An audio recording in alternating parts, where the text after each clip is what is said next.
let's move to the next slide. And here's what we plan on talking about today. I know we have earmarked approximately 2 hours, but we're going to try to get through the information as efficiently as possible and reserve all questions towards the end, because I'm sure you all are going to have quite a few questions. So number one, we're going to be talking about the impact of nearby construction, whether it's a demolition or a new project going up, and those concerns that you all have to consider as unit owners or board of directors or managers. We're going to talk about the proactive approach, not the reactive approach, but rather to prepare. And then finally, technology, like where does that take us? How does that help us? That's what we'll be talking about today. So let's move to the next slide. So Sanisha, who's a structural engineer, well known in the community, I have a series of questions for you, and of course, Kevin, you can also jump in and give us your thoughts on a few of these. So, Sanisha, when major construction is happening nearby, what types of impacts should boards realistically be paying attention to? Sure, and it's a great question because it concerns so many people when they see a lot next to them getting ready for new building or a new construction coming, and all kinds of questions come up in regards to what can we expect about this. In the way we've seen so far, there are two types of issues that usually come about. One is, let's call them structural issues, and one is, I'm going to call them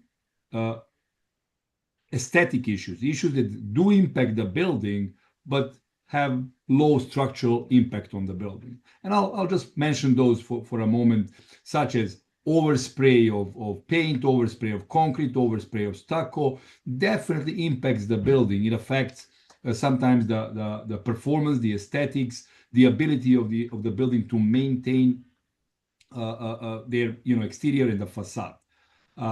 These are usually very costly items to repair, but they are not necessarily structural. The topic of today is more focusing on structural aspects.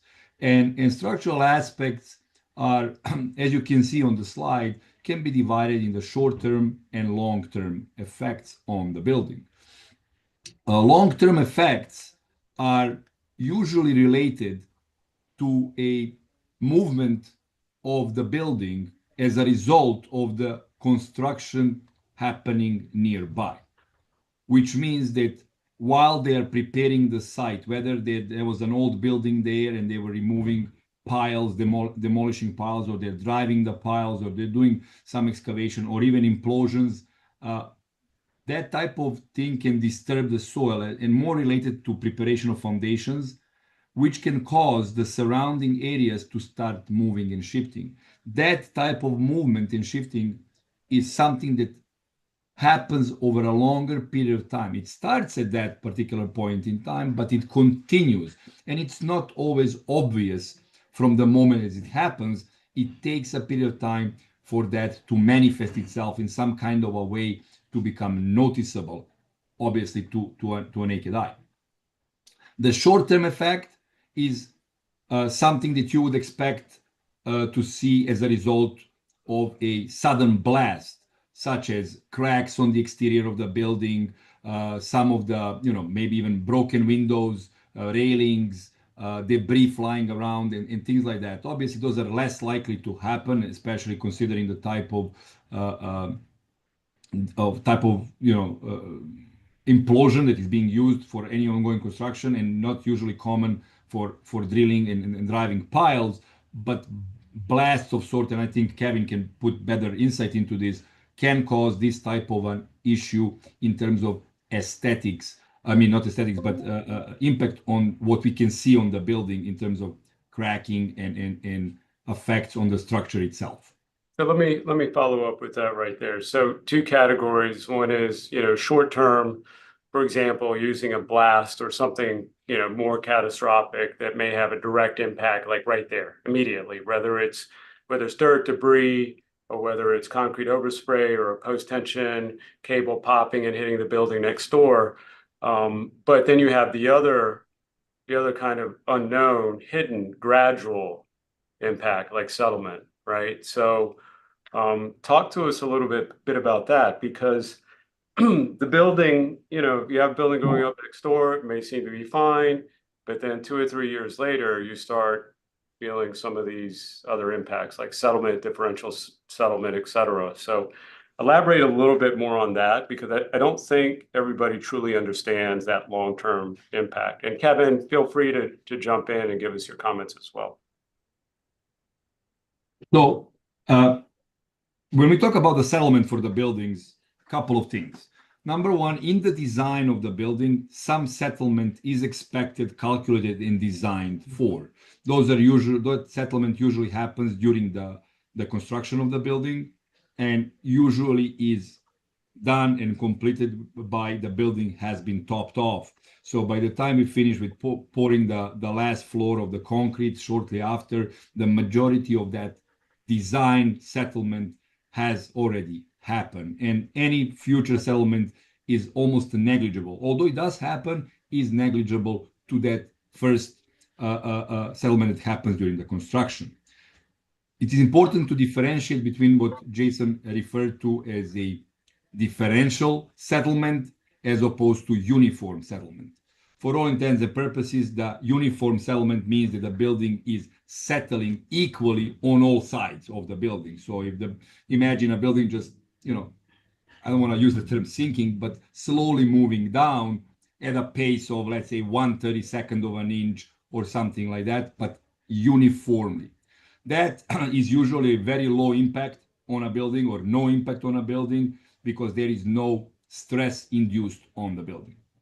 On the other hand, differential settlement, and this is something that is possible, especially with the construction happening on one side of the building, is when one side of the building starts moving or settling at a different rate from the rest of the building. Now, when we talk about movement, people usually have this impression that these movements are in inches or in feet. But as we said, this is a long-term effect, and this movement can be happening at a pace of 1/16 or 1/4 of an inch per year, right? So it takes time for it to become noticeable. It's happening, it's continually happening. But if you look at them, the impact that you visually can observe, it is not something that you will notice right away. It's going to take time. And how it's going to be first noticed, there's going to be some particular type of cracking happening on the building. You might not be able to slide the doors of your sliding doors and windows. You might not be able to open the doors. You might start seeing, oh my God, my door is now hitting the floor. It never hit the floor before. You're going to put, I'm going to use an example, you're going to come home from vacation, you're going to have one of those suitcases with wheels, and you're going to put it in your lobby, and all of a sudden you're going to start seeing that suitcase is kind of moving, and like, well, why is this happening? It's never happened before. Like, right. These type of things is going to give you an insight that something has happened. And why would this happen? Again, it's because something caused the soil that had otherwise in a stable condition to start moving, reignite the movement of the building, in this particular case, differentially, which means only one side is, let's say, moving, but the other is not. So yeah. Let me interrupt you right there, because that's a good point. You're talking about visual inspections, right? As a layperson, you're seeing something that's a bit off, et cetera. But engineers also use, as part of their qualitative analysis, these visual inspections to understand the building and document it. But of course, there are devices beyond just the visual inspections. As an engineer, you've got to look at everything all together. So why don't we move to the next slide? And Kevin, I have a series of questions for you about this. Comprehensive structural monitoring, and there are we've heard it in the community. There's tilt monitoring, vibration, seismic, and it almost seems like all these terms are just being melded together and nobody really knows what it means, right? So, Absolutely. can you just generally start off and tell us, what is the difference between vibration, tilt, displacement monitoring? Like, just give us kind of an educational background of what that is, and then we'll get into some additional questions on that. Yeah, absolutely. So a lot of it can be boiled down to like one simple sentence. Do you want to monitor the forces going in that are impacting the building, or how the building is responding to those forces? And with that being said, vibration monitoring specifically, we're really looking at what forces are protruding into the building. With my experience in construction monitoring, the goal is to have the monitor set at levels that would decrease the probability of damage that could be caused by forces being produced by the neighboring construction.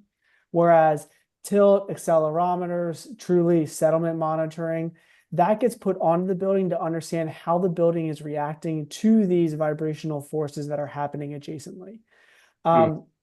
A lot of people, they hear vibration, great, my building's going to be fully protected. And that's not necessarily the full extent of that service. Like I mentioned previously, that service is to ensure that the forces the building are feeling or could be feeling are lower than these industry standards that have been set and studied throughout the years to ensure that damage could not be caused or wouldn't be caused. The tilt monitoring, that's going to be very specific with the differential settlement to understand, is a specific facade, wall, column, is it leaning or tilting a certain direction? That really gives us an indication of what story is being told underneath the foundation of, okay, the soil beneath it's compacting due to all of the weight or the excess vibrations from pile driving, let's say, and it's, that's causing a concern. It It's really yeah, go go ahead. ahead. Sorry. No, go ahead. It really comes down to what's happening during construction versus post-construction. During construction, we will understand what forces are what non-ambient forces are being forced to the building versus the structural health monitoring, which is the accelerometers and the tilt meters, to understand the long-term impacts, like Sinise has said previously, on that building.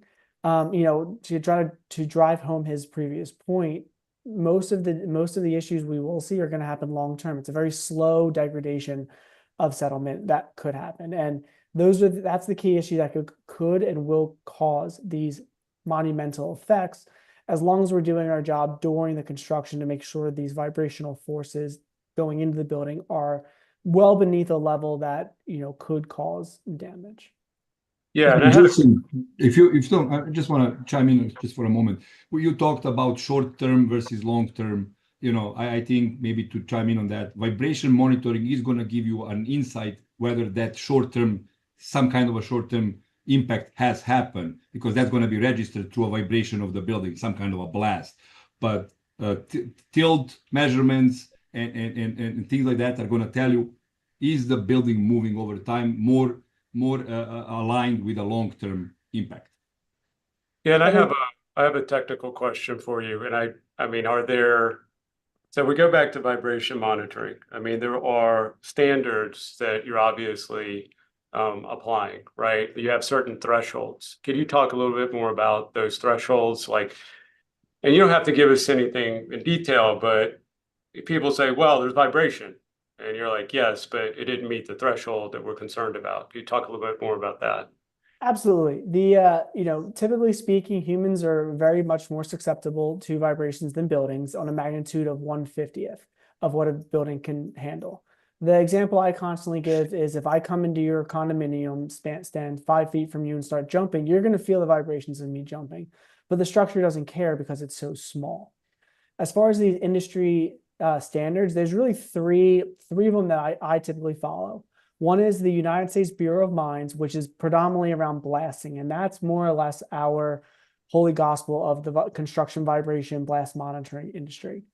The Federal Transit Authority also came out with a study recently for specifically highway jobs, let's call it, and it more or less aligns with the USBM.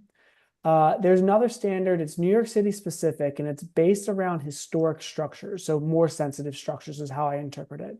That calls for different levels of monitoring, more conservative, the levels we're monitoring to are going to be much lower. That is something I typically like to reference on more sensitive structures. If I'm going down to, let's say, DC and doing the Lincoln Memorial, I'm going to reference this New York City code because it's a very sensitive historical structure. But if we're going to go in the middle of nowhere in North Carolina, where it's just a couple houses that are on standard foundation, the USBN is going to be more apparent. I think for what's happening down in Miami and South Beach happening as well, I do think the USBM is going to be the best. And if there are certain structures that are, 80 plus years old, 60 plus years old, we might look to dial those monitoring levels a little bit more conservatively and more in line with this New York City historical code. Got it. So there's a lot of engineering or qualitative approach to that as well, right? To dial it in right and take in those standards and make sure you're collecting the correct data. Seems like. Correct. And they're all within alignment of each other. I've looked at some Swiss standards as well, and there's not too much difference between them all about what they're saying. I think every organization wanted to test what was originally done with this USBM I previously mentioned, and what they concluded was virtually the same thing.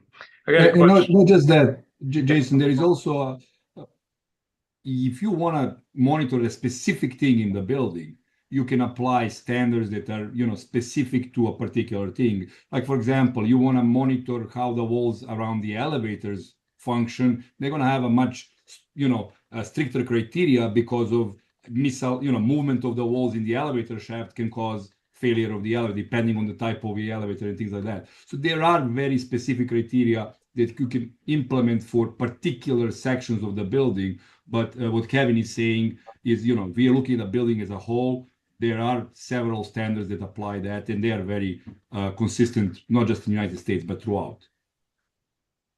Yeah, I think for the group out there listening, it's really important that you have an engineer that knows what they're doing to set this up, right? I mean, you're hearing it. It's very detailed. It's very technical. It's not simply placing, necessarily sensors on the building and saying, oh, there's this technical approach to it that's very helpful. Kevin, one other question, and I'll move on to the next slide. Why does it matter whether sensors are placed on the ground versus on the building itself? So kind of going back to my opening point on that one, it really determines what you're truly trying to monitor. If you're trying to monitor the forces of construction or blasting onto the building and those, short-term effects, on the ground are going to be key, especially the vibrations. Long-term effects of understanding how the building is responding to the differential sediment beneath it, whatever forces that the vibration may have produced onto the building, understanding the structural response of it. So, it's kind of twofold. If you want to monitor how the structure is responding to everything, we put them on the buildings. If you want to understand that the forces that are frankly coming onto your property and protruding into your building are, what those levels are, that goes in the ground. Honestly, it works best if both are going to be applied because you can understand, okay, we're feeling this force, which is a little high. How's the structure responding to it? As far as putting the vibration monitors directly on the building, a lot of the codes we reference they don't really align with that. Their codes really were tested to understand the vibrations protruding buildings, not the structural response. So if I had to kind of give a blank statement of where these monitors should be placed, I will always recommend vibration in the ground, close to the building, somewhere between the closest facade and where the vibration is being produced from, the source of it. As far as the tilts and the accelerometers, obviously we want them onto the building because we want to understand how that building is responding to certain forces. We can relate the tilts and the accelerometers to the vibrations and look at time. When we see an exceedance on a vibration monitor at 12:51 p.m., we can look at, on a 15-minute intervals, let's say, in the next couple hours to understand how that building responded to that specific force. Great. Thank you, Kevin. Why don't we move on to the next slide? Amber, we have a series of questions for you. And I'll go ahead and start off with the first question. Where are these these type of monitoring systems, the ones that were generally, Kevin and Sanisha talked about, where are these types of monitoring systems commonly used today outside of residential buildings? Yeah, so the structural health monitoring industry, it's actually quite an old industry. I mean, it dates back to the 60s. And while the technology has improved a lot and the systems look a lot different, it's actually very widespread around the world in different industries. So anywhere from bridges, buildings, of course, historical buildings, railways, dams. They're a very, very regulated industry. A lot of people might not know that most dams, especially in the United States or in North America, have hundreds of sensors, if not thousands of sensors, because a dam failure can wipe out an entire community. So in certain industries that public safety is at a big risk, they use structural health monitoring to ensure that no failures happen. So not just in the buildings, and buildings, to be honest, is something newer. Even from the start of our company, we were born in bridge monitoring. We really started heavily in bridges, but since there was the collapse in Florida, there were collapses in other buildings around the world, we've seen a huge influx in building monitoring because it is something that is proven in many other industries with the same types of sensors to track the structural performance and health of the structure. Perfect. So you talked a little bit about the history going back to the 1960s and its application. I didn't know that about dams, so that makes sense. Totally makes sense. How reliable is modern monitoring data when it's collected over months or years? It's extremely reliable. I mean, monitoring, and especially, long-term monitoring, is one of the best ways to understand how a structure is changing. Because if you are monitoring, after an event, you're only starting with the data at that time. You don't have historical data. So having a long-term and reliable system is what is able to actually tell you what's happening. And I can give you an example of a project that we recently did in the US, because I think it's on a bridge, so it's not a building, but it's interesting because it's the perfect example of what you can get out of tracking a structure with these instruments. So we actually we won a government grant with an engineering firm, a federal grant for the United States for a bridge in West Virginia. It was one of the big cable stays. So one of the bridges that have all the cables that come down and hold up the deck. And this bridge had many issues, and it's in West Virginia over the Ohio River. It had many issues in the dampers, which that's the part that is connected to the cable that prevents it from vibrating and moving. They kept failing. But with visual inspections, they couldn't figure out why these were failing. So they ended up adding a system to the bridge.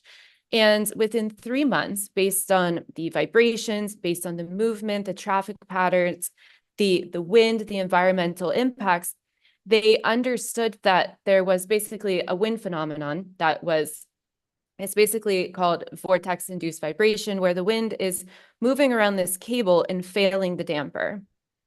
And because of this, they had to completely replace these dampers consistently, which costs $20,000 a piece. So they figured out the problem by monitoring, and they estimate that they'll save $85 million in the life of this bridge from catching the problem with these dampers. And it's really only something that you can do by having a long-term reliable data set, because you can correlate the wind with the traffic, with the vibrations of the structure, the movement of the structure, to understand the problem. And so it's a real life example of how sensitive these instruments are, and how you can, of course, you're investing in a system, but by catching problems, I mean, not putting aside the public safety issue that, of course, the cables are the most important part of the bridge to hold up the deck, but being able to save that money for the taxpayers. Yeah, I think that's a great example. When I litigate these issues, for example, if I'm litigating a case with Sanisha or other experts, we always get down to how good is our data, right? And that's important for Sanisha. How good is my data? What do I have? How can I reach my conclusions? But yeah, that's a great example. Next question. How does real-time access to information compare to receiving occasional reports? Yeah, I mean, real-time data is, I mean, of course, if you only have access to occasional data, it's fine. But if you are able to have real-time data in correlation to what's actually happening, that's when you can understand the impacts, as Kevin and Sinise has been saying.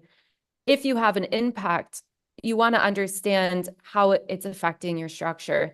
And really the only way to do that is by having real-time data, by seeing the data in real time and understanding what's going on around you. So if you have certain construction events, or if you have certain environmental, you might have a hurricane come through, whatever the case may be, the only way to really understand what's happening in the present time is by having real-time data, receiving alerts, being able to overlay that with weather data, with vibration data, external factors to understand the cause and effect.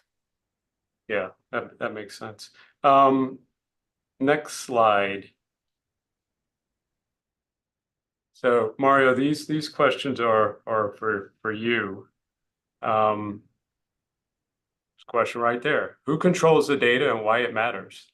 Which is a great question because how do you interpret the data? Who has the data? Who interprets the data?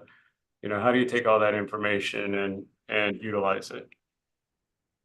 Yeah, so the way that we generally interface with associations and with our clients is directly. So we ensure that our understanding, agreement, and communication is directly with the association. So, any data that the systems we install and service provides really, is for exclusive use of that association. So there is a guaranteed continuity of access to the data. It is unlimited, and because it's real time, it also can happen anytime, during the day or night. And these systems offer, as Amber mentioned, automated alerts, which can then allow you to log in and verify the data visually or in a form of report. So what we've seen with a number of our clients is that the upside of owning control of that data is that you don't need to rely on a third party that all of a sudden might, for one reason or another, either withhold the data or delay it in a way that might not eventually be advantageous for our clients. So I think it's really important in this whole process, particularly if you're installing systems to monitor external events that are going on that might have a long-term impact on your property. Having control of that data, we've seen a number of occasions that plays a significant role.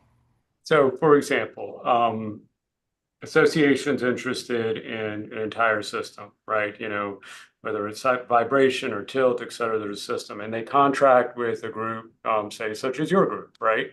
That is a first-party relationship. You're in contract with them. That's control of the data, right? So if something happens or there's an anomaly, lead us through that. How would the association get to the data? Obviously, they contracted with a group. Does that group, provide that information? Do they give them an alert? Like, lead us through that process. So, we offer, from a technical perspective, as you mentioned before, we collaborate with a number of engineers and structural engineers, and we always interface with engineers when dealing with setting up a system, designing it, installing it, so that we can actually sign and seal the installation process. And then when the system enters into operation, if, let's say, outside of the weekly or monthly reporting schedule, there is some alerts. Generally, we strongly recommend the association to have those alert systems directly connected with their structural engineer. We then become in contact with the engineer. We provide them all of the reports that they need. We direct them to the platform where to gather all the information in various depths that they see fit. And then we let the engineer handle it from there, in the sense that we ensure that there is continuity in the system and that the data is good, and then we kind of collaborate with the engineer to provide that data in whichever format is most conducive to the goal. Perfect. Yeah, you talked a little bit about third parties, and I just want to give an example for the group. A third party would be for example, a developer. Developers putting up a building right next to your building. They say, look, we'll monitor it for you. That's a third party, right? That's somebody who's placing monitors on your building, but still being controlled by the third party, the developer. So there's certainly complications with that. What Mario was talking about is first party relationship, right? Which is you, the association, have access to that data with your engineers and your team, as opposed to relying on third party data or developer data, whereby the developer's contracted with somebody else for that, and may or may not share some of that data with the association. And of course, you have a lot of other questions about how is that data collected, and myriad of questions. So Mario, if you could elaborate a little bit more about that, because you and I have talked about that as well.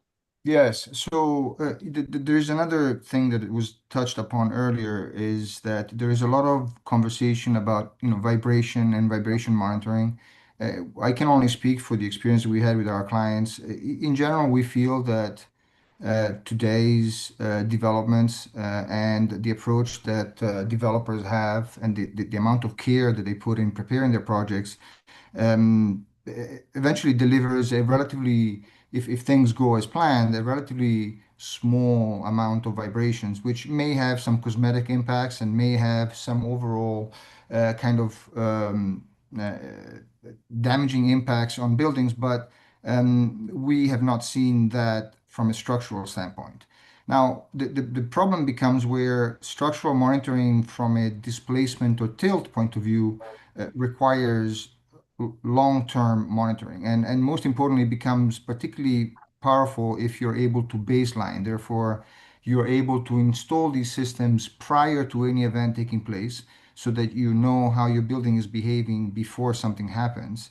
And then the system will be able to detect, because they're incredibly sensitive, any changes in your own building's behavior once the construction has started, once there's been a significant event like that of an implosion or something like that. And most importantly, through the progress of foundation work, and when this foundation work changes the substrate of the soil, on how this may impact the overall trends of your property in settling, and whether it may cause over time differential settlement. So, in a situation where a developer offers their own monitoring, we've seen it that usually it's very short-lived, and it's very focused on vibration and nothing else. Yeah. Question, and I know you were on a board. I don't know if you're currently serving on a board of directors, but you do have a lot of experience being on a board of your own association. How does independent access to data support, excuse me, a board's responsibility to the association? Well, aside of our fiduciary responsibility to the association to do what is in the best interest of our stakeholders and the property as a whole, and aside of having I would make a very basic, parallel to an alarm system. So an alarm system provides peace of mind. Board members are faced with having to, learn about, a lot of processes and a lot of situations where they need to make a decision on, and having a system that gives them the sense of peace of mind, that they are aware of where the conditions of the building is, and over time, if there is anything that appears, they have enough data to introduce an engineer into that mix, and have that engineer have access to all of that data to make a relatively quick assessment as to whether the issue is something that is significant, or requires some attention, or maybe is just the natural progression of the structure. So it certainly helps from that point of view. Another point that perhaps is going to be touched later is that we've seen that there is a general benefit from the insurance perspective. As board members, we interface with our insurance brokers. We try and provide as much information as possible to paint the best picture possible of our building so that the risk assessment can be as accurate as possible, hopefully leading to the best possible insurance premiums that we can have as a building. So I've seen that on both sides, both as SmartCore and also as a board member in my property.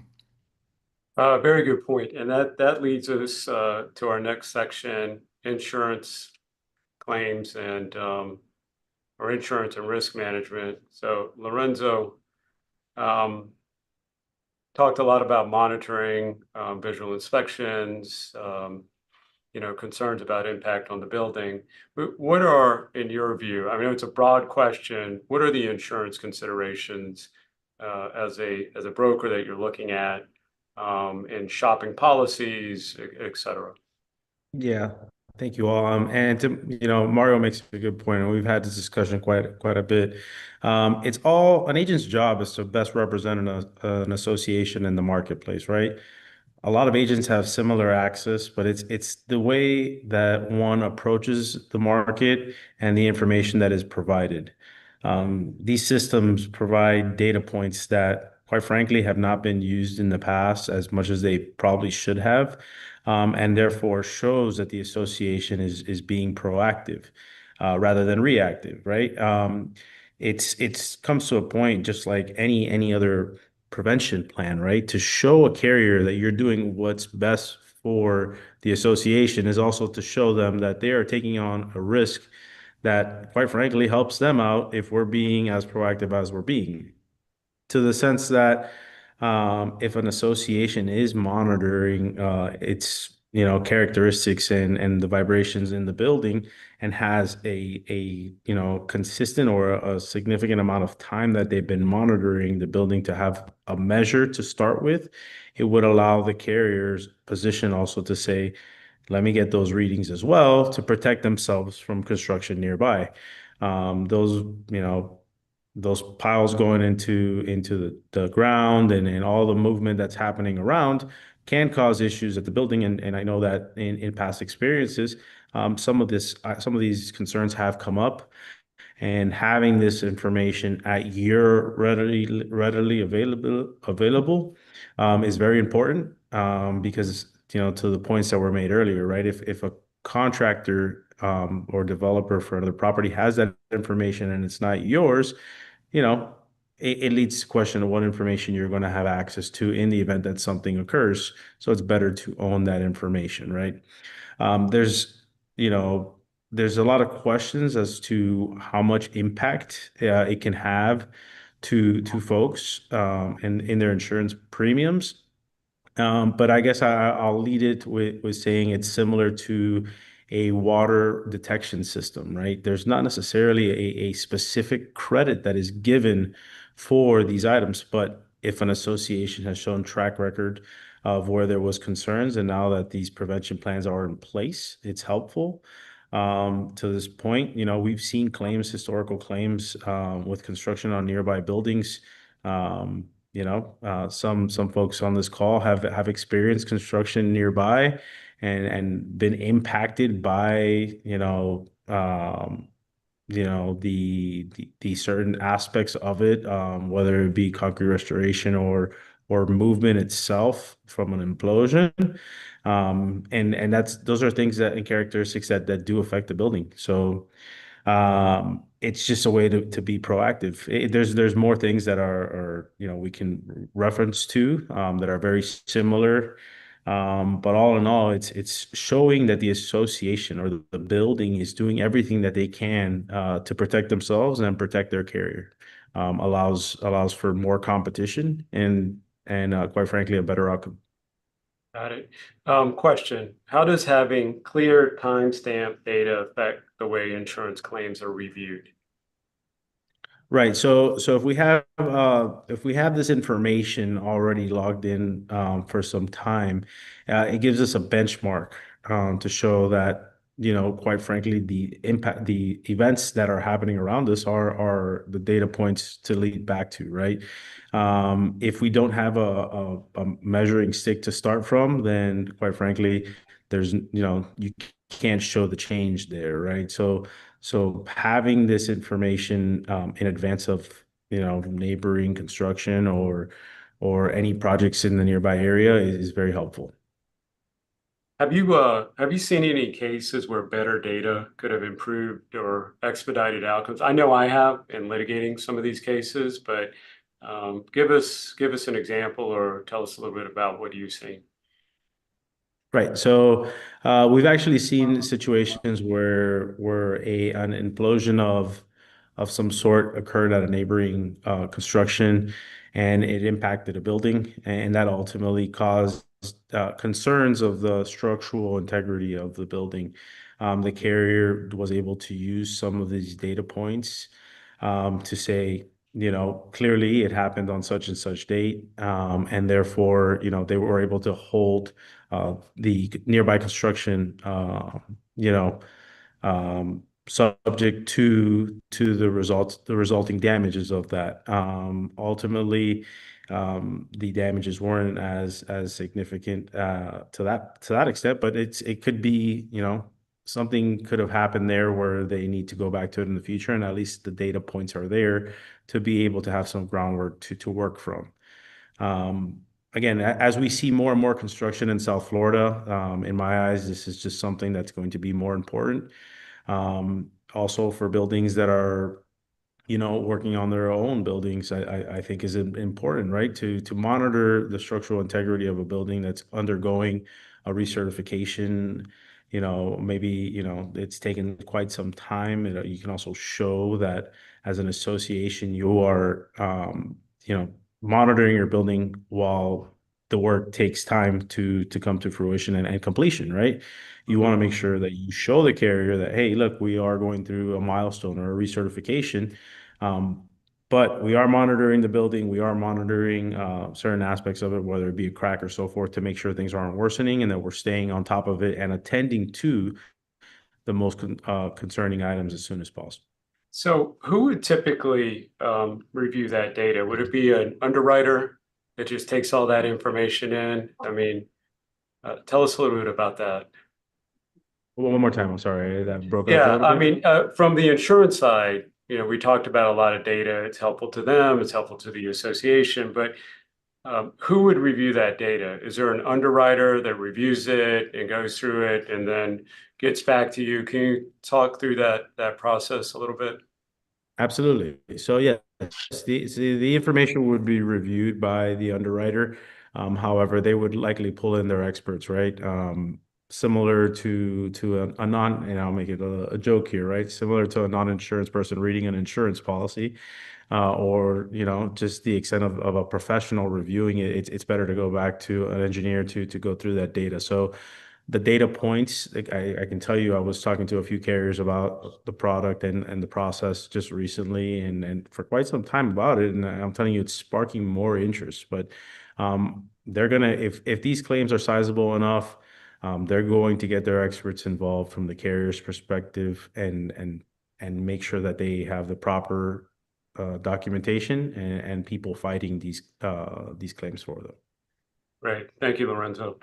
Next. Jason, I just wanted to add something to that. We've seen with a number of our clients, and it's part of our recommendations to carry out yearly reviews so that you can run a report and have all the data collected in a year summarized in graphs and mini reports, and then have an engineer, like for example Sinisa, produce a yearly review of that data and their own insights, and then that becomes a document that for example here in my building we submit during the process of renewing our policy. Yeah, I have a lot of questions about that and how that all will ultimately play out, but we don't have enough time. So let's move to the next section. Kevin, this is primarily for you. Urban environments and prolonged exposure. What makes dense urban and coastal environments especially sensitive to nearby demolition or deep construction? Of course, to kind of tackle both urban and coastal, it just comes down to the proximity of buildings. If you're building a building 200 feet away versus 20 feet away, you're going to have a lot more impact. Vibrations do dissipate through the ground with distance and with voids. You know, if there's a body of water between the two, that'll significantly dissipate the vibrations. As far as coastal sites, it's the soil conditions underneath it. You know, we're seeing, I think, the Herald posted a good article recently stating similar things, that the soil conditions around South Beach aren't as great as they once thought they were, where piles aren't being driven down enough, and it's, you know, causing some of these buildings to settle more than anticipated. And then from the neighboring perspective, you're adding more weight onto the soil, allowing it to compact. You know, if you take a 2-story motel, demo it, and put a 50-story high-rise condominium in place, it's a lot more weight you're forcing into the ground. That's going to ultimately compact the soil, you know, 10, 50, 100 feet below the ground level. That would cause a lot of this settlement and damages to occur. When you get out kind of into the more remote areas, you know, you experience more rock, you know, driving piles to bedrock is easier if you're in the middle of nowhere. Rock's not as deep as it is during towards the coastlines. You know, between the proximity and the soil conditions beneath these buildings, that's going to be your two big reasons why it's so much more sensitive in these two types of areas compared to, let's say, a more rural area. How reliable are geotechnical forecasts when site conditions and construction activities are constantly changing? I think that word forecast indicates everything for this answer. I think forecasts are great. It kind of gives you an understanding, but it's not fact. It is taking what's out there, put it in kind of understanding what's to come. Soil profiles, which is where you know, drillers will take borehole samples from, you know, every 2 feet going down 100 feet. And they, you know, the way they space it out, they kind of create this soil profile of what's underneath there. You don't really impact if there's a void in the ground we don't know about, you know, that may not get put into there. So I think they're reliable at face value, understanding that they're going to change long term because there's too many unknowns to them to really lock in. You know, another example I like to give is forecasting traffic. When you know, everyone loves complaining about traffic and why didn't they make this 4-lane highway a 6-lane highway? Well, back when the design portion of it, they forecasted, hey, we're going to see traffic increase by 20% and increase by 40. And, you know, forecasts are great to understand what the future could look like, not what the future will look like. Well, let's But use Jason, I Yes. just want to chime in on this particular topic. Soils as such, and the science that goes into soils and predictions of the you know, future settlements of the building is an empirical science. Soils are, as we can all agree, heterogenic materials. So they are not, you know, like steel or something like that, uniform. They consist of many layers of many particles of many different things in there, organic, inorganic, and so on and so forth. So with that in mind, the predictions are going to get better with more information becoming available. Kevin is absolutely right. You know, the forecasting is what it is, but it is a science that is being used to, based on the information available to date, give engineers a parameters under which they can design the buildings. At the end of the day, and I was part of that article, and I had, you know, access to a lot of data. It is what I would expect to see from engineers in this particular issue. You know, first building that was ever, you know, put there with the certain parameters. Once the real data became available, they adjusted their data. Then more data became available. They adjusted their predictions. They adjusted their forecasts. They adjusted the type of construction to be used. So it ties, I think, very neatly into the discussion we're having today. And going back to what just Kevin mentioned, the more data we have allows us to basically make better predictions and better assessments as to what we should do or how we should do it. There was also a study by, you know, the UM that also spoke about how soils are being basically reactivated as a function of several things: the height of the building, the weight of the buildings, the presence of water in the in the soil layers, in the sand layers underneath, as well as the ongoing vibration from surrounding job sites or project sites. Right, all of these now things play a role. I think going forward, it is going to be even more critical, especially in looking with a more stringent regulation coming as a result of a Champlain Tower collapse. I think that monitoring of buildings similar to like was mentioned before on dams, right, where you have a critical piece of infrastructure that you need to monitor because of the impact it has. I think long-term buildings, existing and new, will probably be on the same path of some sort of ongoing monitoring. Well, let's go back to the beginning of when a project is constructed, right? So you represent a pre-existing tower and association. There's a project going up right next to it. I mean, generally speaking, what I've seen and what's required is a geotechnical engineer will go in, do a site assessment, borings, determine what the strat is, or the substrate, and then make those forecasts or predictions based on that, right? And all the rest, that's what you're talking about, like all of that. But I'm not sure whether I've seen it. Maybe you or Kevin have seen it. Follow-up bore sampling or testing during the project just as a requirement. I see it at the beginning as an initial assessment, but I don't know if I've seen anything in the middle or towards the end of the project from a geotech analysis. Have you all I'm not, like that, or? I'm not yeah, I'm not aware of requirement to do that, nor I've seen the records of that. I will tell you. So in design of a new construction, new building, okay, obviously we're talking about the impact to the surrounding structures. We're talking about the impact on the building being built itself. The soil data is used for engineers to design a foundation of the building.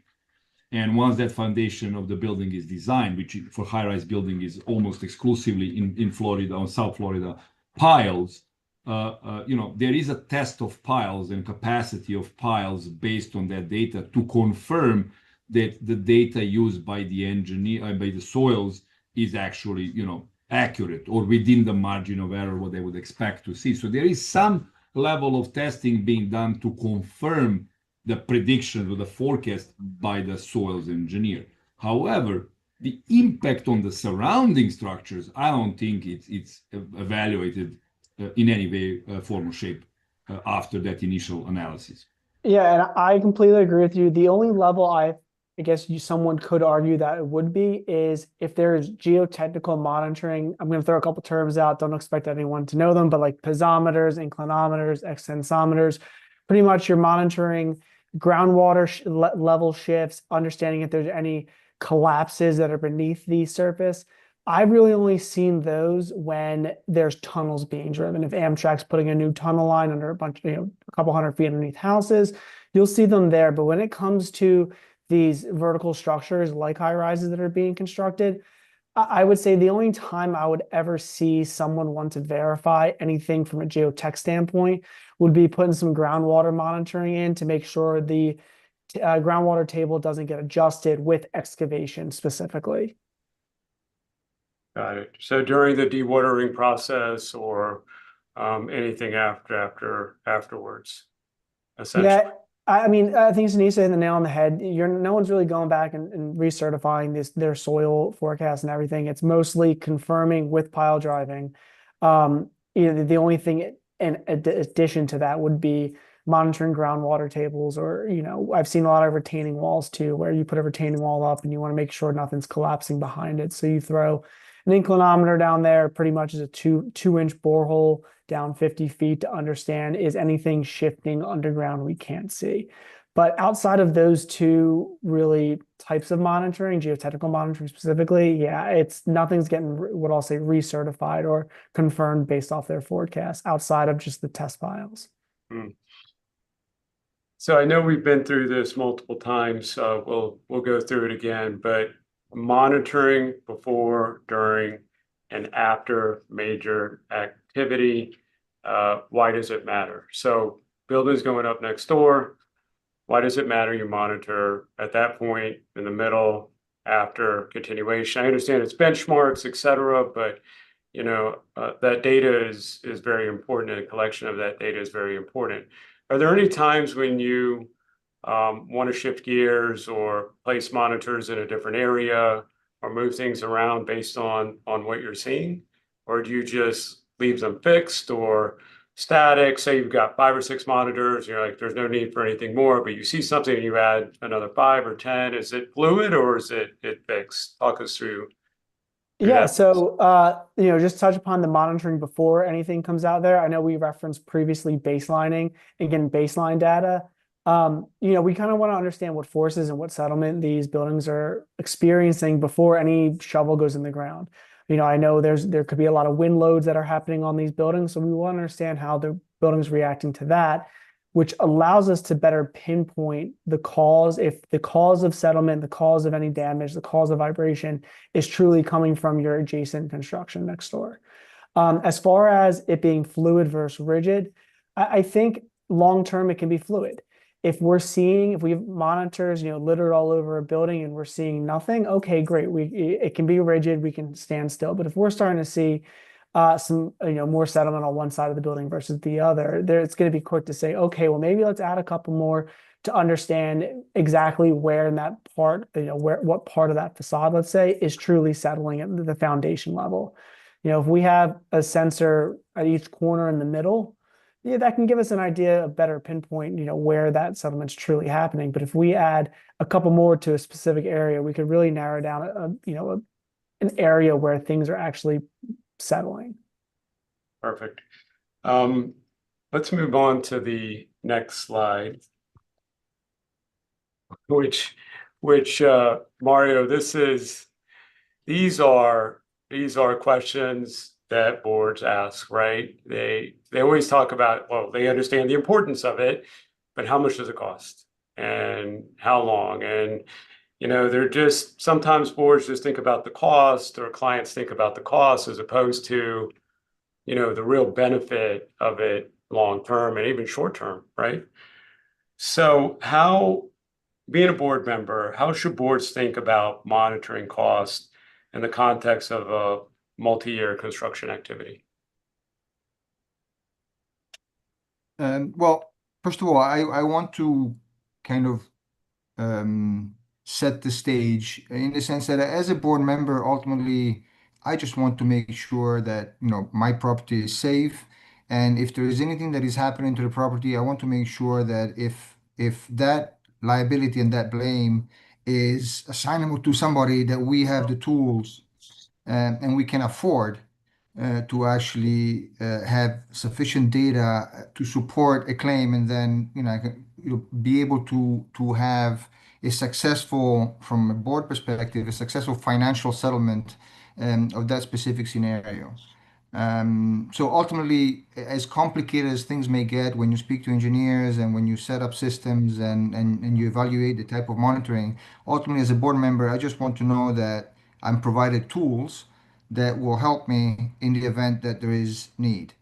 So, and also as a board member, I've experienced something different in a different situation where, for example, in our 558 claim, we were dealing with sliding glass doors and the fact that they were leaking throughout the building. And basically, we were faced with two realities. One is the limitations that were offered by insurance policies held by the developer, and two, that we were asked to substantiate our claim with proof. And we were presented with an estimate of about $380,000 to do sufficient testing, water testing on all the sliding glass doors, in order to prove, hopefully, a statistically valuable amount of leakages that might improve our claim and hopefully at some point settle favorably for that specific issue. So all of a sudden, we found ourselves where we just didn't have the funds to be able to spend $360,000 for an unknown outcome. So all these experiences for me were part of uh, my path with SmartCore, and and finding ways to apply this technology to associate, for the benefit of associations in a way that helps associations as they face situations and as these situations evolve. So, the short-term cost, I have worked, endlessly with the manufacturer, with engineers to try and find a way of minimizing that upfront cost of our systems and dilute that over time, as it is almost, in the same type of benefit that you have in having data for a long time. Then if that's the trajectory that we have, then we can dilute the cost over time, making it much more affordable for, most associations. And secondly, it would save a significant amount of engineering costs when the issue appears. Beyond the fact that, if a crack appears or if something becomes apparent to a visual inspection, it may have been happening for a long time, and therefore that issue might have kind of grown, magnitudes. Besides that, an engineer that shows up to a property for a visual inspection is going to have to carry out a pretty deep forensic study to be able to provide the likely cause or the likely source or the likely duration of whatever impact that may be that caused that damage. And those forensic studies require an enormous amount of time and study and responsibility on behalf of the engineer. So the possibility of offering third-party data, third party being us in this case, to the engineer and letting the engineer use that data to make their own assessments on that specific crack or whatever else may be, um, can represent significant savings in time and financial for the association.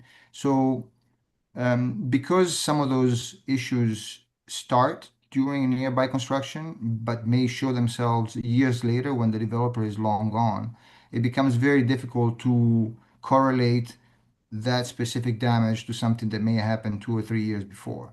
And so the long-term exposure side is, if you are monitoring, you are collecting data, you have a much more powerful position in being able to successfully settle that from a board perspective. Yeah, and in my experience as a as a trial attorney, proactive, prepared approach is always going to be the best approach, no matter what. You got the data, your engineers have the data, they can move forward, as opposed to a reactive situation where you're trying to recreate the wheel with a little bit of data over here, a little bit of data over there. Perhaps it's enough, perhaps it's not, and it will impact ultimately. If there is a claim, it'll impact the claim, because defense attorneys on the other side will always say, well, you don't have enough data, or you can't present it, or you don't have the evidence for it. They'll always challenge it. So proactive approach is always going to be the best approach, but that's across the board. That's common sense. Jason, sorry to interrupt. Can I add just a comment there? Yeah. Quickly. Mario obviously approached this from that angle, which is very important. But me being an engineer, right, want to touch on something else. He mentioned, we have a long-term effect on a building that 4 years later we cannot prove how it started, how it originated. Well, having a proactive approach, having an equipment that gives you that data, allows you to establish a pattern long before 4 years passed. So within a year, with this type of a system or this type of monitoring, you would be able to recognize that there is a pattern that you don't like, right? And that allows you to be on a forefront of how to address it. Not just go back to who to blame, but what do I need to do to correct this pattern and ensure that my building is not going to go in the direction where I don't want it to go. Not literally, obviously. But my point is, having this type of ability to recognize patterns long before they manifest themselves physically on the building is unbelievably important for timely response to any critical item on the building. It's the same thing, why do we use infrared cameras when we're trying to find water intrusion? I can just soak the building enough until the water actually shows up somewhere. well, we want to prevent actual water damaging anything. So if we see indication through a thermal camera or anything like that there is water coming in, then we can react to it. Same logic kind of applies here. We have something that can give us a pattern that we can then interpret and see if we have a problem or not, long before it manifests itself. Absolutely. Let's talk a little bit about developer monitoring. We talked about, what association can do to control its monitoring through its experts and companies that they hire. What are the implications of solely relying on developer-led monitoring? I mean, I could speak about it for an hour, but just general thoughts on it. You're relying on third-party data, may or may not be available. But my thought initially is you shouldn't be relying necessarily on third parties, right? You have a responsibility to your members, to your association. You need to hire the right people to move forward, but we shouldn't be so naive to say, well, developer is going to take care of it. It's not going to be an issue, right? And that mentality is problematic because these third parties, whether it be developers or some of these others, you would anticipate or expect that they will do things in your best interest, but ultimately they're there to do one thing, and that is to build a project and to sell, right? So give me your comments on that, Tanisha, Kevin, Mario. Those were mine generally, but I do think that's a concern to solely rely on their monitoring. Yeah, absolutely. So, from my experience, working with developers or lack thereof, we'll say, choosing not to, they don't want to do it properly. They want to do it as cost effective. And what I've seen is a lot of times like, okay, we'll put one vibration monitor on the far side of the site. That's the furthest point away from where pile driving is happening, just so we can check the box saying, hey, we did vibration monitoring. But the data they're receiving and in the direction in which they're receiving it in may not be, most likely is not the most beneficial to the neighboring buildings. There's been a lot of times where I would do a proposal, do a preliminary layout, and they'll look at it and like, oh yeah, we can cut 80% of this. We don't want it. And it's like, well, if you want to do this correctly, this is what's required. If you want to do it to not pay a lot of money, go, find someone else. It's not something I'm going to be entertaining. So that would be the biggest caution I would say, is not doing their monitoring program correctly and just doing it to, frankly, check a box. Yeah, from the litigation standpoint, that's an issue, right? Because they could say, well, I put a monitor on your building. Great, fantastic. I didn't see anything. Well, you didn't put it in the right place, right? Or like you said, it was essentially useless, right? And that's not helpful. Yeah, the other thing I see too a lot, there's a lot of competitors of mine in the construction industry specifically that are not engineers. They're not engineering firms. They are just people that were field techs for other companies, figured out they could do this without an engineering degree and just went and did it. So whether the people that are reviewing the data, the people that are making the decisions on where these monitors are placed aren't truly engineers. And they're frankly not getting to a level of an engineer's review until a lawsuit's pushed forward, in which the neighbors who are going to be pushing the lawsuit's going to have their own independent engineers come on to review the data and the proper placements. So there's that aspect of it too, where they're not looking to hire. The whole program is not, they're not looking to do correct, whether bring on the correct personnel, put it in the correct areas. Even, I've seen them where they just don't even turn the units on. So there's a lot of corners that are cut, it seems like, when it comes to this specific scope for them.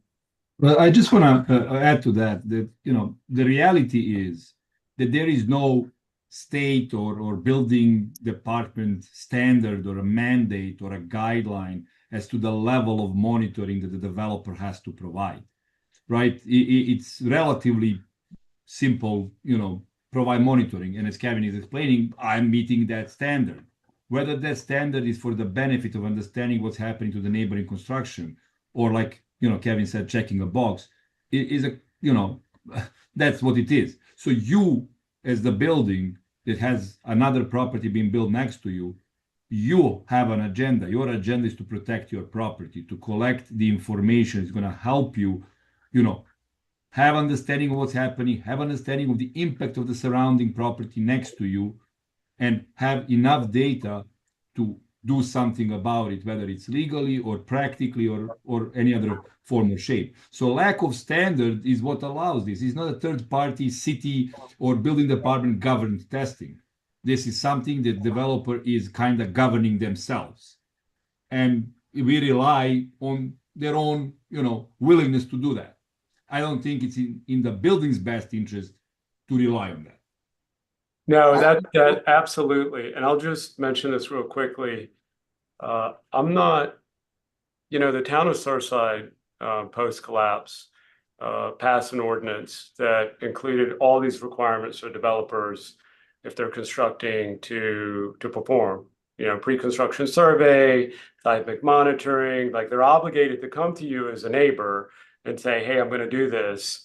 And you as a neighbor could say, okay, great, I'll accept it or I won't, right? But it is a requirement. I'm not so sure. Might have to go back and check, but I don't think the city of Miami has that ordinance that say Surfside. I may be wrong. Maybe they passed something recently, but last time I checked, I didn't see anything like that. So that goes to your point that it's kind of like self-regulated. They're going to do what they think is appropriate, but not necessarily what is appropriate, right? So we just don't know. The point is you just don't know at the end of the day. You need to have your own team moving forward, somebody you can trust with your own interest at heart.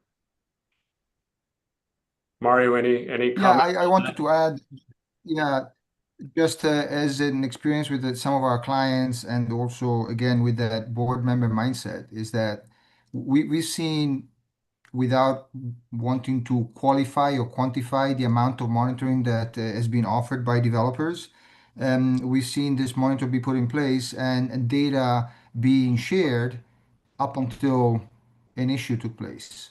And then all of a sudden that data, for one reason or another, is either delayed or not shared.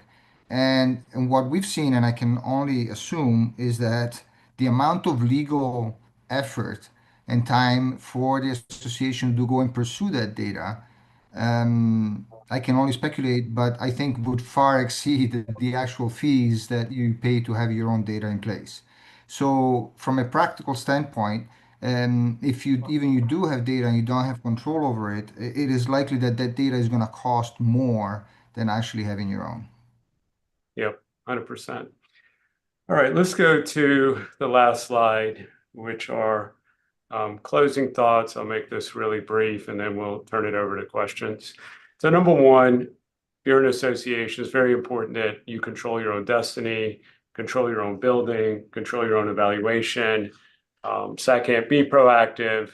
Very important. Don't be reactive. I've been in those situations before where I'll get a client call me, 4 months after damage or when the building is damaged and say, hey, I've got this problem. We need to address it right away. But they didn't take this proactive approach in advance, which is critical. And that wasn't done. It just makes it very complicated. And in some cases, very hard to prove up. And then finally, rely on your team of experts and make sure you hire qualified people, right? And a qualified group, right? That is important. Find somebody, don't simply just look for somebody who says, oh yeah, I have experience in this. And, and you really check. I mean, you're not going to know, right? You've got to vet them. You've got to interview people. Make sure you have qualified people assisting you all. And rely on, of course, that's your group. Rely on your team of experts, and just move forward with your plan. So why don't we thank you, and why don't we turn it over to questions? All right, let's see what we have here. So Paul Hennessian's question is, what is the process to receive the seismic readings from the building being built? Typically, the building department or the general contractor will not share these reports. Well, I think that's a fair assessment. Any comments on that from the group? Well, I think it goes down to what we just discussed, right? What is the process to receive? You mentioned, Jason, City of Surfside, but the reality is if you don't have any type of an agreement with the developer or the general contractor from the site, you don't have a way to receive that data. And even if you receive it, the question is what kind of a data that is, which is why we are, basically encouraging all the associations to collect the data themselves. Yeah, I can also answer that question. So, and I know there were some questions that were posed to us in advance yesterday. Sometimes you can enter into an agreement, like we could call them a good neighbor agreement or a construction agreement with the neighboring property, whereby upon agreement you can get access to some of their monitoring. But again, that would either number one require agreement, or number two, just a relationship with the builder next door, and that they'd be willing to share that information with you, right? So you may think to yourself, oh, that's fantastic, I'm getting all this information. Well, not necessarily, right? So you don't have a contract necessarily with the group, whether it's a geotech engineer on the other side or the monitoring company on the other side, to collect that information directly, right? So you could get information, but it's basically a voluntary process. All right. I could talk about that a little bit later, but it's essentially voluntary. Next question from Paul. What distance or proximity to a major project would you recommend monitoring? Sanisha, Kevin? So I can give the only time I see a specific proximity in the construction realm is the Army Corps of Engineers have a specific vibration monitoring spec around their beach renourishment or their beach fill projects. And that distance is typically 200 feet. They want someone to come out, do a pre-construction condition survey of every structure, every property within 200 feet of their limit of disturbance or where they're going to stop doing these beach fills or bulkhead replacements. And then at that point, analyze each individual building for monitoring. At that point, typically it would just be the buildings closest to the actual construction or the beach fill that would be getting monitored. But typically, if you're within 200 feet, I think that is a nice conservative figure to understand, okay, we need to do something in this area. Of course, it's going to be project specific. If there is something happening across the bay that's still within 200 feet, the likelihood that you'll need anything is very low versus, something 200 feet away with no structures or voids or bodies of water in between. Tanisha, any thoughts? No, I mean, the reality is, my opinion as an engineer, obviously this is self-serving. I think every building should have some kind of a monitoring system just for their own benefit and health, in which case this becomes like a mute question, right? If everybody has it, then it's irrelevant how far you are. Yeah, what I can offer is what we've seen and been exposed to is that particularly here in the Miami area in South Florida, because of the soil composition and because of what the impact is that new foundations bring to the erosion patterns and so forth, the effects of nearby construction could be seen far beyond the 200 feet. 200 feet, I think, is, Kevin, correct me if I'm wrong, is more reference to vibrations in itself, because that's the range where it is assumed the vibrations will dissipate in the ground. But I think that there are much greater forces at play when you have these massive structures that are being built and that significantly change the substrate composition and the amount of weight and pressure that is put on the soil, that then obviously has an impact on all the surrounding properties. Yeah, my thought is on monitoring, whether it's through the monitoring devices or what Tanisha talked about before, by monitoring your building can be damaged from neighboring construction. It can be 2 blocks away. on the bay, right? And the wind picks it up and you end up damaging your property. And it may not be, necessarily something that, a vibration or tilt monitor is going to pick up. It's not that type of damage, but other type of damage, right? So that can occur 2 or 3 blocks away. That's just a possibility. So that's something overall. If you know you've got neighboring construction, you definitely should be monitoring it pursuant to your engineer's recommendations. Let's see. Here's a question from the group. Discuss the role of a geotechnical engineer. So, or what is a geotechnical engineer? Who wants to take that one? Kevin, you want to take that? You're dealing with geotechs more. Absolutely. So a geotechnical engineer is mostly going to revolve around the soil itself and a lot of soil characteristics. Geotech engineers typically don't deal, they do align with structural engineers, but a lot of what they do is going to be embankments, what's going on behind a retaining wall. In this case scenario, a geotechnical engineer would really come into play around groundwater monitoring and, understanding the groundwater levels. As far as like the construction and the developer goes, they're going to be the ones that come in and do like those soil profiles we mentioned before, and then the geotech forecasting as well. They're going to be involved in the the test piles to pretty much verify that their forecasts are correct for the on-site conditions. As far as what we're talking about here, though, I would say if you're having construction the next property over from you, groundwater is really where we're going to see a geotech kind of expertise come into play. It's everything here is mostly around structure, so structural engineering. We do want to understand how the structure is responding to the exterior influences of the construction, whether if it's next door or like Jason mentioned, a couple blocks down.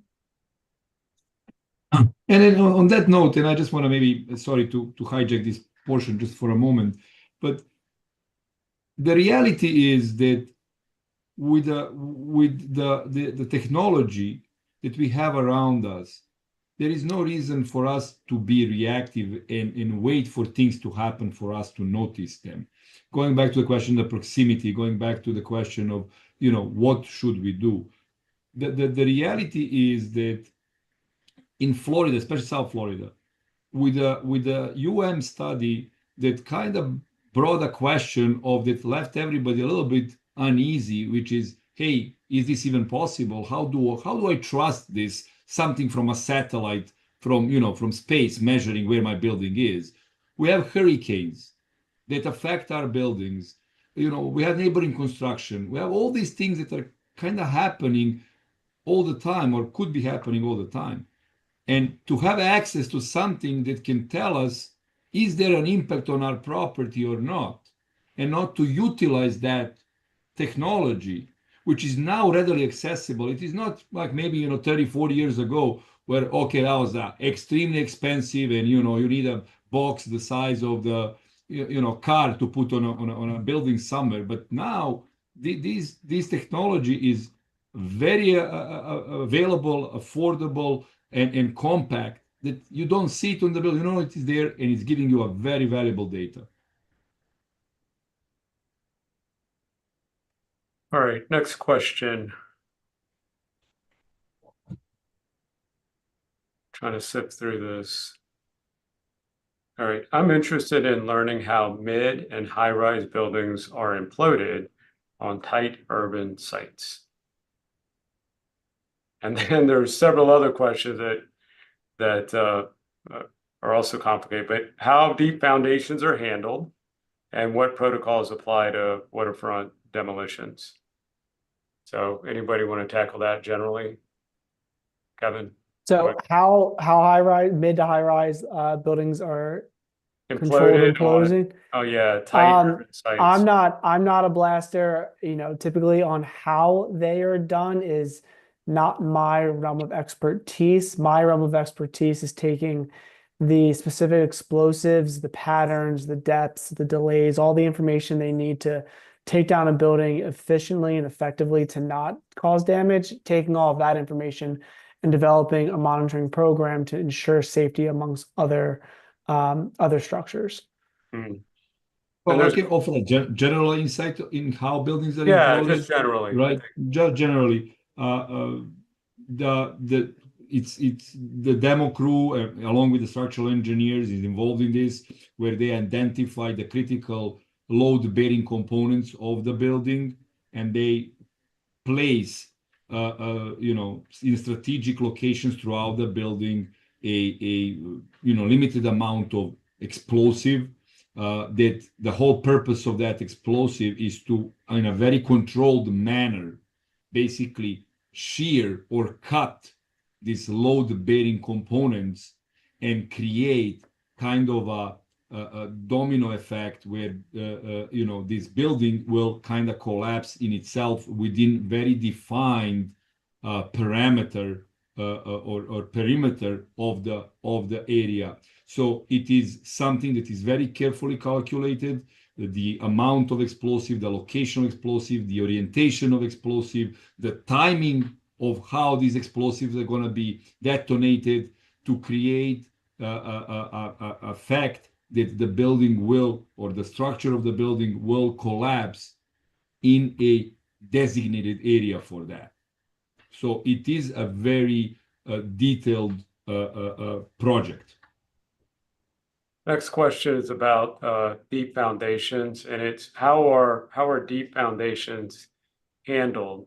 I'm not sure exactly what they're looking for here, but can you all talk about foundation and foundation work, how that generally progresses? What are some of the considerations that are reviewed before the foundation is developed? Well, yeah, you have two things when it comes to foundations, and I'm not sure this question can be interpreted two ways. But the reality for high-rise buildings is that you are going to have a soils report done by the geotechnical engineer. Kevin spoke about it. That's going to give you the soil profile, and it's also going to give you the expected depth of the piles, is going to give you the expected settlement based on the depth of the piles, which engineers are going to use to develop their designs. Now, piles can be, the two most common ways of installation of piles are driven piles or drilled piles, right? The driven piles are usually used for seawalls, and you see those barges with a big hammer or highways that they are just, basically hammering the pile into the soil. The buildings are usually done through a drilled piles, auger piles, which basically have a long drill that just drills the hole in the ground, and as it's pulling the soil out, it's pouring the concrete in there, and then the cage is being dropped into that concrete mixture and creates a pile. The auger piles or drilled piles are much less invasive from a vibration standpoint, because it's a drilling action, not a driving action. There is not that hammering effect, and that's why they are less impactful on the surrounding. However, I think a portion of the question might be related specifically with the implosion of the buildings. There are existing piles, presumably in the site, that may not be reused or even be considered for the new building. That type of work might be very disruptive. That removal or taking care of those piles can be very disruptive to the soil itself, because I'm not sure about the procedures, but I know that it can be very impactful of how those are being discarded or affected. Great. So here's a general question, and I think this goes beyond the structural or tilt monitoring or vibration monitoring. And this is a common issue. So this person says that they have they've completed a $4 million concrete restoration of their building, and there is a project going up next to them. And the question is, how do I protect my building? Well, we talked about the monitoring devices, but beyond the monitoring devices, Sanisha, what are some other things that can be done to protect the building? I mean, there's netting, there's, code requirements, but talk us through that process. Sure. So, Jason already mentioned some kind of an agreement that you can come in with have with the developer regarding what they can do on their side to protect your building from an impact from their building, right? But in absence of that, the best thing what you can do is document the condition of your building prior, during, and after the construction. What I mean by that is, obviously we spoke about all these equipment and monitoring that can be used for structural issues, but big monetary problems with ongoing construction are not just structural. The overspray, the cement, the concrete that is staining the windows, the doors, the frames, the glass, that sometimes cannot be even removed easily, or will require repainting of all of these parts of the building. It's a costly and obviously very inconvenient process. So the best thing you can do is do a full assessment of the exterior facade of the building prior to them, going and doing any work on their property. And then, having either during construction or after the construction is completed, another evaluation of the building and compare the two. And then based on that, draw the conclusions of the impact on the building. In addition to that, if you do have that monitoring system, then in compilation of all three things that you've done, which is pre-inspection, post-inspection, and ongoing monitoring, is the best thing you can do to at least have an argument that ongoing construction has affected your building. Short of the developer, offering something to protect their site, you can do what Jason said, netting of your own building and things like that, but that is a huge expense on your side, So it's something that is not commonly done, especially because of the length of the ongoing construction. Those nets tend to kind of break 3 to 6 months into the life of them. We are in Florida, there's a lot of wind. So it's an ongoing maintenance issue, and these buildings, ongoing construction can be going for a couple of years. Not to mention the fatiguing your building from people facing the net every day. I can only imagine how that would go. Yeah, and I wanted to step in and hijack also from before, just to offer some experience that we've seen through some of our clients, where specifically when there is, auger piles being driven, sorry, not driven, but being drilled, and not being an invasive thing and not generating a lot of vibrations. We've seen situations where we've had vibration monitoring in place that was showing no real signs of concern. And on the other side, all of a sudden, when some of those piles were drilled, significant changes from a tilt or displacement trend from other sensors. So it's really important to, and I'm saying this in the case of the question, because there may be instances where the ongoing construction next door has relatively short-term impacts on your property, and being able to have access to real-time data and automated alerts has a direct impact on being able to manage situations and avoid escalation, which then may be resolved through lengthy claims and so forth. So aside of the overspray, we've dealt with overspray, and aside of all of that, which is either managed preemptively with the developer or afterwards with your own insurance broker, having data that tells you as things progress next door, we've seen having a lot of value. Two more questions, actually three more questions. Number one, somebody is commenting that they have a building on Brickell Key. The Mandarin is going to be imploded. That Brickell Key is a man-made island. And the question is, how would the implosion on a man-made island affect the ground and potentially damage surrounding buildings on the island? So I'll just give you my thought and I'll turn it over. I think in order to evaluate that properly, definitely need to hire an engineer. An engineer has to be involved, right? So your association, hire an engineer, get involved, look at the plan, prepare a plan, do that analysis. But for the group, generally speaking, Sanisha and Kevin, can you talk about some of the not necessarily no guarantees, right, as to what will occur, but potentially, would there be damage as part of the implosion? What are the expectations? Stuff like that, just generally. Well, from my perspective, is structurally speaking, taking into consideration the context of the question of a man-made island. Look at it this way: the Mandarin is there. The weight of the Mandarin is already on the island, right? So the weight impact of the hotel being, demolished is a non-issue simply because it is already there.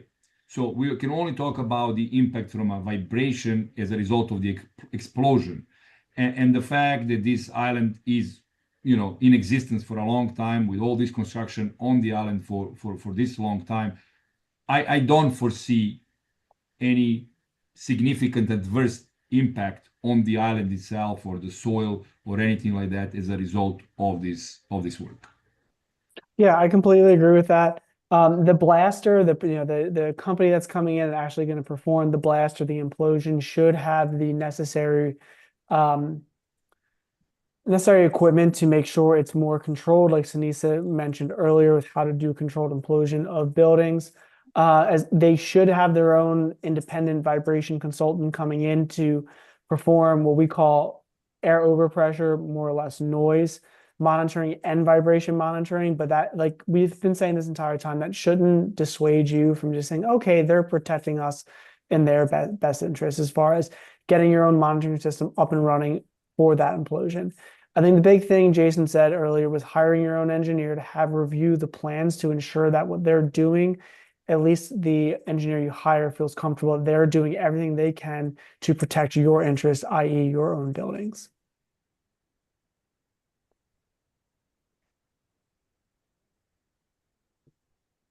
Jason, you're on mute. Sorry, thank you. I think the ultimate point is that, again, go back, be prepared, be proactive. We don't know what we don't know, right? You don't know what's going to happen as part of all this. Make sure you hire a qualified group to assist you in all of that, right? So there are a lot of unknowns, and it's important that that evaluation be done. Next question. Regarding monitors. How quickly can you get building monitors installed from the decision to move forward with a proposal? What is the lead time for monitoring system up and running? Mario, do you want to answer that question? Yeah, sure.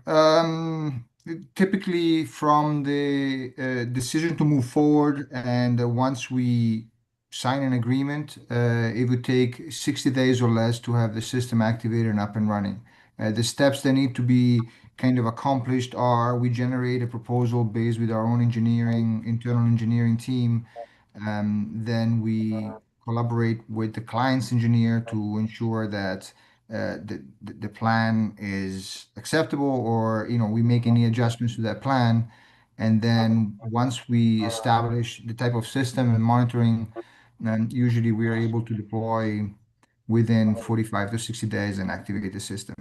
Most monitors have a very straightforward installation. They only require 2 bolts on a load-bearing structure. So they're very non-invasive and they have covers that kind of blend in with whatever surfaces they applied on. And so even the installation process is fairly quick and non-intrusive. It's slightly different if we have to install wells for piezometers and for water table monitoring and so forth. Those require specialized installers and may take a little longer, but we're talking about, maybe a difference of 2 or 3 weeks, not more.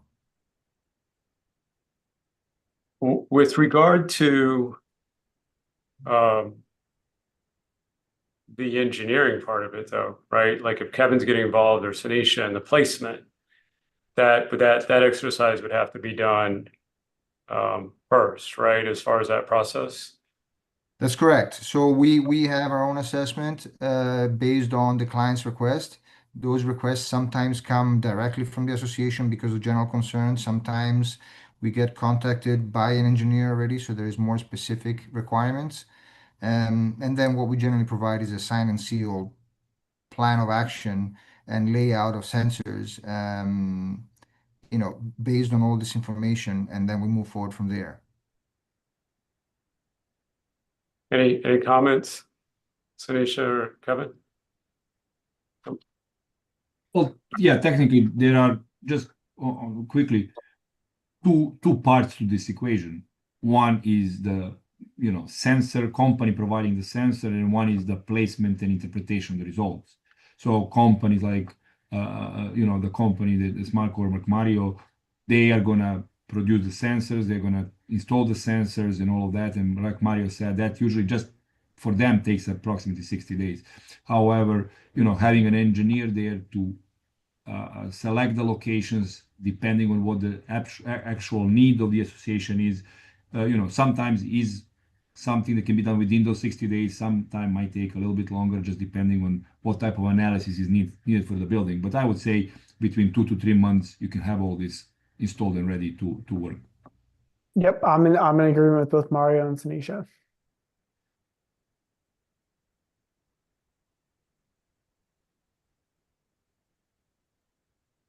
Okay, next question. Is there a plan on using NSAR data to determine if a particular building has shown a history of deformation? In other words, more prone to having issues adjacent construction. I don't know if you all can answer that, or if that's something that could even be answered. Well, I can answer from a non-technical perspective, meaning INSAR data is fundamentally wide area data that is collected from satellites.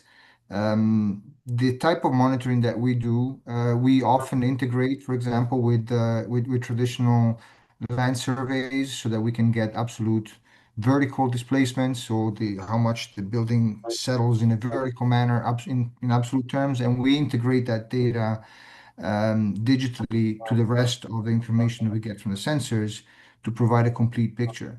With that in mind, and with the ability of being able to integrate third-party data into the system to paint a much more precise, or at this point, a much wider image, we can certainly work in integrating other systems like INSAR into the overall data that we make available to engineers. I believe the University of Miami publication, if I'm correct, took into consideration a lot of satellite data as well, from what I recall, but I may be mistaken. Sanisha, do you remember? Yeah, they did. It was based on similar type of monitoring, but it's important that to note that data that they used went through a very rigorous check for accuracy, taking into account all kinds of checkpoints just to eliminate any scatter of data or anything like that. And there is a pretty extensive explanation in their study of all the procedure they had to go to ensure the data is as accurate as possible. So, is it possible? Definitely it is. That's what has been done. However, I don't think it's still practical to use it. I think, having a localized sensors on the building is much more practical and accessible data.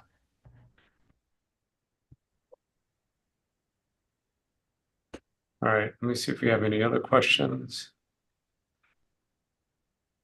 All right, I believe those are all the questions that we have. Any further comments from the group or in closing? No? I would just like to, first of all, thank everybody on the panel and you, Jason, for for hosting this and I think giving a very, very valuable data to everybody on the call. And I just want to say that, you know, for most part, owning a unit or owning a condo is one of the biggest investments, at least, you know, for most people that they have, and protecting that investment and having information that allows you to act timely and in that way cost effectively to protect your investment. Considering the cost of this equipment, I think it's a very easy thing, and it should be done regardless. So my as a purely as an engineer, selfishly, I strongly advocate for buildings to take this into consideration. And again, thank you all very much. Yeah, I wanted to thank everybody for being here and for producing, such, great information. I think that we're what we're really talking about is a mindset change where somehow we have sensors in all sorts of things around us, cars, phones, and so forth. Yet, in such an expensive and generally important investment such as a home, both from a financial and also from a safety standpoint, we seem to assume that there is going to be somebody else that is going to guarantee the safety and longevity of that property. And we've seen how I've seen it as a board member, but I've also seen it, dealing with other boards, that it's not always clear who that somebody is, and it's not always a given that there is actually somebody who's taking all the necessary steps to ensure the overall safety over time and longevity of our property. If I wanted to offer an example that reduces what we do to a very relatable thing,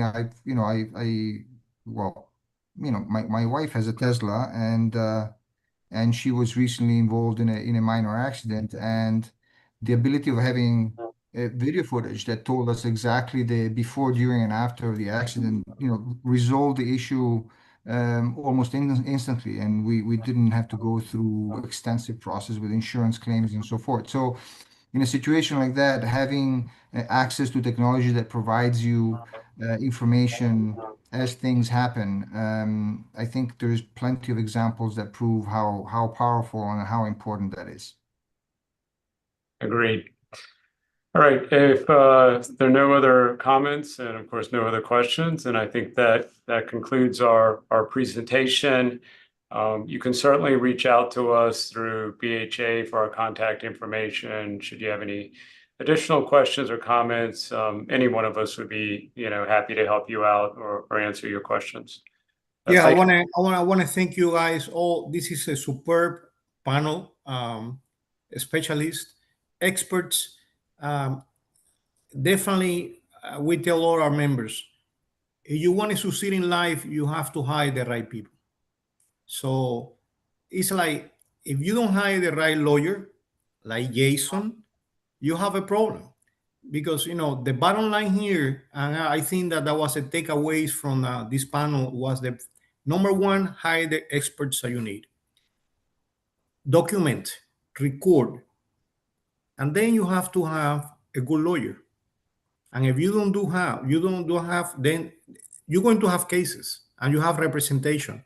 And one of the things that I want to mention, not because Jason is here, Jason is successful in his cases because he hired experts like you to represent his clients. And I think that's part of the success. Mm-hmm. So I thank you all.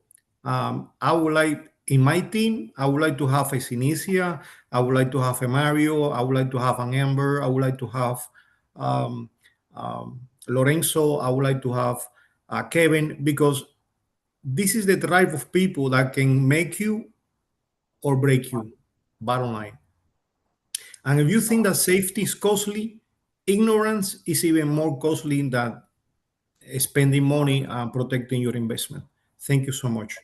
Thank you, Ernesto. Thank you. Thank you all Yeah, for this thank very you. insightful conversation. We'll send a follow-up email with everyone's contact information. But before, if you have any questions, reach out to us and we'll get you connected with all of the right people. So thank you for spending your afternoon with us here today. And thank you to our panelists. Thank you so much. Have a good Thank rest. you. Thank you, everybody. Take Thank care. you, thank you. Thank Thank Thank you. you so Thank much. you, Abby. Have a Thank great you, day. Ernesto. Take care. Thank you.